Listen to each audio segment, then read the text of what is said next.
আমাদের প্রতিনিয়ত ভিসা সফলতা কিন্তু এখন আমাদের কন্টিনিউ হচ্ছে।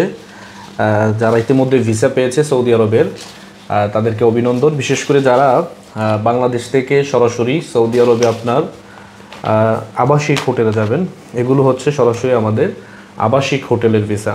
আপনি যদি মনে করেন যে বাংলাদেশ থেকে জব ভিসা নিয়ে সৌদি আরবে আবাসিক হোটেলে যাবেন, 1200 প্লাস আপনার 300 খাবার, 1500 রিয়াল বেসিক স্যালারিতে বাংলাদেশ থেকে যদি আপনি সরাসরি সৌদি আরবে আবাসিক হোটেলেই কাজের ভিসায় যেতে চান, আমি আবারও বলি এই কাজগুলো হচ্ছে সরাসরি কাফালা, এবং কি সরাসরি আবাসিক হোটেলেই কাফালা হবে।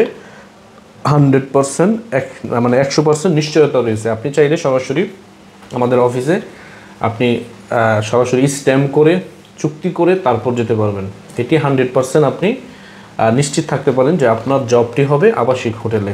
এগুলো হচ্ছে আমাদের আবাসিক হোটেলের ভিসা। যারা ইতিমধ্যে ভিসা পেয়েছেন, বিশেষ করে যারা আবাসিক হোটেলের জন্য অ্যাপ্লাই করেছিলেন আমাদের এখানে, আমি তাদেরকে বলবো দ্রুত সময় আপনারা আপনাদের ট্রেনিং এবং কি ফিঙ্গার এগুলো করে নেন। যারা ইতিমধ্যে ভিসা পেয়েছেন, আমি আবারও বলবো যারা ইতিমধ্যে ভিসা পেয়েছেন আপনারা দ্রুত সময়ে ট্রেনিং এবং কি ফিঙ্গার এগুলো দ্রুত সময় করে নেন। আমরা দ্রুত মেন পাওয়ার করে আমরা ফ্লাইট ধরবো আপনাদের।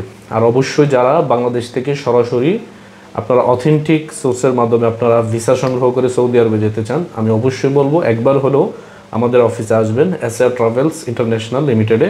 আমরা প্রতিনিয়ত চেষ্টা করি বাংলাদেশ থেকে সরাসরি দক্ষ কর্মী প্রেরণ করার জন্য, এবং কি অনেকটাই কম খরচে কর্মী প্রেরণ করার জন্য আমরা দিনরাত পরিশ্রম করে যাচ্ছি শুধু আপনাদের জন্য। আমি সবসময় বলি যে আপনি যদি অফিসের মাধ্যমে একটি ভিসা সংগ্রহ করে যান, তাহলে আপনি অনেকটাই কম খরচে যেতে পারবেন এবং কি আপনার মোটামুটি অনেকটা সাশ্রয়ী হবে। এই জন্য বলি যে আপনারা সরাসরি অফিসের মাধ্যমে ভিসা নিয়ে যাওয়ার চেষ্টা করবেন। তো যারা ভিডিওটি দেখতে পাচ্ছেন, ভিডিওটি শেয়ার করে দিবেন। ভালো থাকবেন। আসসালামু আলাইকুম।